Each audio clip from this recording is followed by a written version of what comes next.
Hi hello friends, welcome to Mouni cine updates. நீ நான் காதல் சீரியல் ரொம்பவே சூப்பராக போயிட்டுருக்கு. ஒரு சீரியல் விஜய் டிவியில். ஸோ மகாநதி மாதிரியே இதுலேயும் கொண்டு போயிட்டுருக்காங்க. ஸோ நம்ம ராகுவோட எக்ஸ் காதலி வந்து பார்த்திங்கன்னா மதுவை வீட்டுக்கு அழைச்சிருந்துறாங்க. அதில் முக்கியமான ட்விஸ்ட் என்னென்னு பார்த்தீங்கன்னா, நம்ம மது வந்து ஆக்சிடென்ட் ஆன டைமில் அபார்ஷன் ஆகிடுச்சு அப்படிங்கிற மாதிரி நர்ஸை வந்து போய் சொல்ல வச்சுருக்காங்க எங்கள் சித்தி, ராகுவோட சித்தி.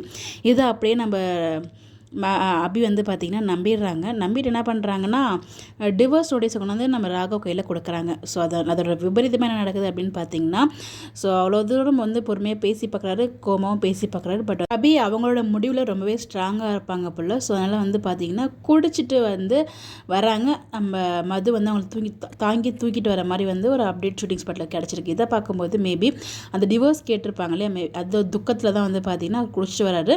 ஸோ எதர்ச்சியாக வந்து மது பண்ணுறதை பிளான் பண்ணி பண்ணுற மாதிரி வந்து இந்த பேக்ரவுண்டில் நம்ம முரளியும் அவங்க சித்தியும் சேர்ந்து பேசுகிற மாதிரியும் இதை கேட்குற மாதிரியும் அதை தப்பாக புரிஞ்சுக்கிற மாதிரியும் வந்து பார்த்திங்கன்னா நம்ம அபி வந்து எடுத்துகிட்டு போக போகிறாங்க அப்கமிங்கில். ஸோ இதையுமே ஒரு ரீசனாக எடுத்துக்க போகிறாங்க. நான் எனக்கு ஒரு புரியல, அபிக்கு தெரியாத நான் முரளியும் அவங்க சித்தியும் நல்லவங்க கிடையாது அப்படின்னு சொல்லிட்டு அவங்க சொல்கிறது அப்படியே நம்பிட்டு இருக்காங்க. ஓகே, நர்ஸ்னது கூட ஓகே தான், எதை நம்ம எதுவும் பண்ண முடியாது அந்த இடத்துல. பட் ஆனால் எப்பயுமே வந்து ஒருத்தவங்க ஏதாவது சொல்லிட்டாங்கன்னா அப்படி நம்பிடவே கூடாது. ஸோ கண்ணால் பார்ப்பதும் போய் காதால் கேட்பதும் போய் தீர விசாரிப்பதே மெயின் சொல்லுவாங்க இல்லையா, அந்த மாதிரி வந்து கண்டிப்பாக விசாரித்தா தான் உண்மை வெளிப்படும். பட் ஆனால் உண்மை வெளிப்படுறதுக்கு முன்னாடி அவங்க தப்பாக புரிஞ்சுக்கிட்டு ராகவ் ரொம்ப வந்து கஷ்டப்படுத்துகிறாங்க போல். ராகவை கஷ்டப்படுத்துகிறாங்களோ இல்லையோ, ஆனால் நம்மளை ரொம்பவே கஷ்டப்படுத்திட்டு இருக்காங்க. ஸோ இப்போ தான் மகாநதியில் கொஞ்சம் ஹாப்பியான ட்ராக் வரப்போகுதுன்னுட்டு இருந்தோம். அகைன் இப்போ வந்து பார்த்தீங்கன்னா இந்த ஒரு சீரியல் சேடான ட்ராக் கொண்டு போயிட்டுருக்காங்க. இந்த ஒரு சீரியல் எப்பயுமே எடுத்து டக்குன்னு முடிச்சிடுவாங்க. பாப்போம் இந்த சீரியல் எவ்வளோ சீக்கிரம் முடிக்கிறாங்க இந்த ஒரு ட்ராக் அப்படின்னு சொல்லிட்டு.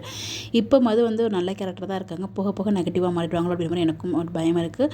அதையும் பொறுத்து தான் பார்க்கணும். ஸோ இந்த எபிசோட் சீரியலை பற்றி உங்களுடைய கருத்துக்கள் மறக்காமல் கமெண்ட்டில் சொல்லுங்கள். Bye bye.